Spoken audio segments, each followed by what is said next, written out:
Salut, c'est Jonathan, la sleeve d'un barbu. Ça fait déjà 6 mois et 1 ou 2 semaines que je me suis fait opérer de la sleeve. Et donc j'ai vu mon chirurgien pour ces 6 mois. Globalement, tout va bien. Il y a quasiment rien à dire, j'ai envie de dire, ou il y a peu de choses à dire en tout cas. On a pas mal discuté. Il avait surtout besoin de vérifier au niveau des sensations qu'il n'y avait pas de gêne, etc. Globalement, ça va bien. J'ai de temps en temps l'impression un peu de ne pas pouvoir expulser de l'air, en fait. J'en ai un peu parlé. Il a dit que souvent, c'est plutôt l'inverse, le phénomène. Donc, il m'a dit de ne pas m'inquiéter, de voir comment ça va évoluer dans les 6 prochains mois. De la même manière, je lui ai parlé aussi de ma difficulté, surtout au début, à m'allonger sur le côté. Et surtout sur le côté gauche, que ça faisait des mouvements dans l'estomac qui étaient très dérangeants. Et en fait, il avait l'air d'être un peu surpris. Donc, visiblement, dans ses patients à lui, pourtant, ça fait plusieurs années qu'il fait cette opération, il en a vu des centaines, et personne lui avait vraiment remonté ça. Donc, bizarrement, je suis apparemment l'un des premiers pour ce chirurgien. Donc, affaire à suivre, il était étonné, il savait pas trop quoi me dire, donc il connaissait pas spécialement le phénomène. Et du coup, on va voir sur les 6 prochains mois. C'est quelque chose qui s'est beaucoup atténué chez moi. Ça m'arrive presque plus souvent. Ça m'arrive encore quelques fois d'être allongé surtout sur le côté gauche et d'avoir l'estomac là qui s'énerve et qui au bout d'un moment c'est insupportable. Je dois me remettre sur le dos. Mais vraiment, c'est un phénomène qui est en train de disparaître. Donc je pense que de toute façon, c'était anecdotique sur les premiers mois, les premières semaines. Et que c'est pour ça finalement qu'il y a peut-être peu de personnes qui lui en parlent, c'est que ça part dans les mois qui viennent, pour ceux à qui ça arrive. Parce que ça n'arrive absolument pas à tout le monde. Vous êtes plusieurs dans les commentaires à m'avoir dit que vous n'aviez aucun souci par rapport à ça. L'autre chose sur laquelle il a insisté, c'est par rapport à la sensation de satiété. Il utilise un autre mot pour ça, mais je ne l'ai plus en tête. Mais voilà, le phénomène de saturation, de décider est-ce qu'on arrête de manger ou est-ce qu'on n'arrête pas de manger.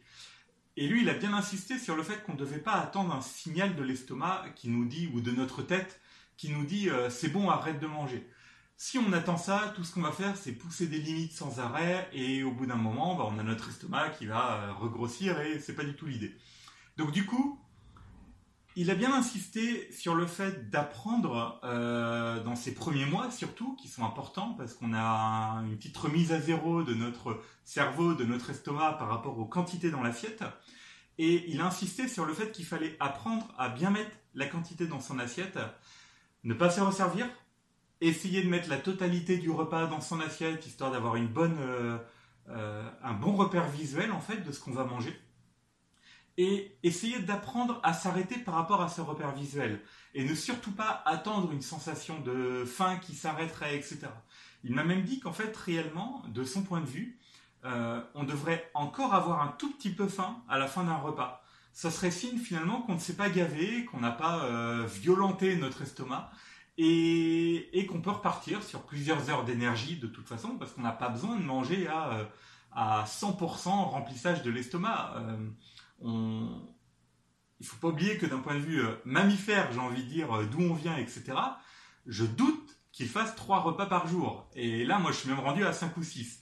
Et c'est vrai que finalement, ça m'a fait réfléchir pas mal tout ça. Et du coup, j'essaye de plus me concentrer sur la quantité que je mets dans mon assiette. Et si je la finis pas, ce n'est pas grave. Ça m'arrive encore ces derniers jours de laisser des fois un bout de saucisse, une fourchette de nouilles, quelque chose comme ça.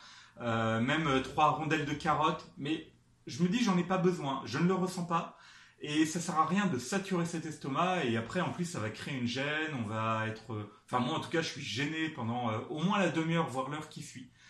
Donc du coup j'essaie de travailler là-dessus et ça c'est plutôt une bonne chose et je suis content que mon chirurgien m'ait poussé aussi dans ce sens. L'autre chose, donc on a parlé aussi de mon poids, de l'évolution. J'essaierai de vous intercaler un petit graphique qui vous montre ma courbe de poids. Soit vous le voyez, soit j'aurais coupé ça au montage. Et vous voyez, on voit bien la progression. Donc effectivement, mon poids a ralenti, ma perte de poids a ralenti ces dernières semaines, voire ces 2 derniers mois, d'où ma vidéo sur les paliers très récemment. Même si le mot palier est encore un mot très fort, je trouve, par rapport à ce que je vis, parce que j'ai quand même une perte assez régulière. Je perds en moyenne entre 1 et 2 kilos par semaine actuellement. Il y a des semaines où je perds moins d'1 kilo, il y a des semaines où je perds plus de 2 kilos, donc c'est vraiment une moyenne, quoi. Il m'a dit que ce serait bien que je continue sur cette lancée, effectivement, essayer au moins de perdre 1 kilo par semaine. L'objectif serait de perdre au moins 30 kilos encore dans les 6 prochains mois. Et là, de son point de vue, j'aurais atteint un poids qui serait pas mal. Je serais toujours en obésité, mais par rapport à tout ce que j'ai vécu jusqu'à maintenant, ça serait déjà un bon poids de vie, en fait, finalement. Et je suis assez d'accord avec lui. Donc on a essayé de recaler un peu mon objectif en termes de poids, et ce qui pourrait coller à peu près à notre prochain rendez-vous dans 6 mois. Et on va voir.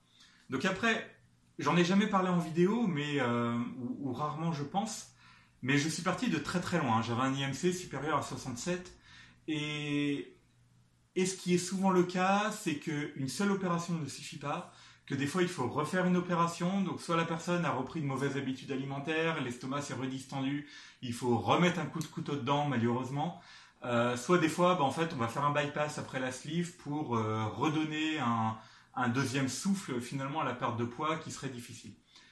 Depuis le début, peut-être pas depuis la première fois, mais en tout cas depuis plusieurs fois il m'en parle, il l'évoque avec moi, il dit que peut-être il faudra venir à 2 opérations, mais il évoque aussi le fait que ça ne sera peut-être pas nécessaire. Et moi ce que j'en ai compris, c'est que si dans les 6 prochains mois j'arrive à perdre ces 30 kilos supplémentaires, je vais atteindre un poids qui fait que je n'aurai peut-être pas besoin d'opération, même si je serai encore en obésité. Physiquement, je devrais aller tellement mieux par rapport à tout ce que j'ai vécu que peut-être que je pourrais m'en contenter et de vivre avec ça. Et puis je compte bien aussi me muscler, remplacer une bonne partie de cette graisse par du muscle.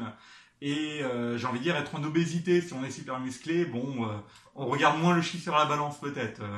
Donc je suis pas encore muscleur ou Schwarzenegger, ça va demander un petit peu de boulot. Mais en tout cas, je vais essayer de travailler un petit peu dans ce sens et remplacer un peu ce gras par plus de muscles. Donc voilà, par rapport à ce rendez-vous avec le chirurgien, finalement il y avait peu de choses à dire en plus.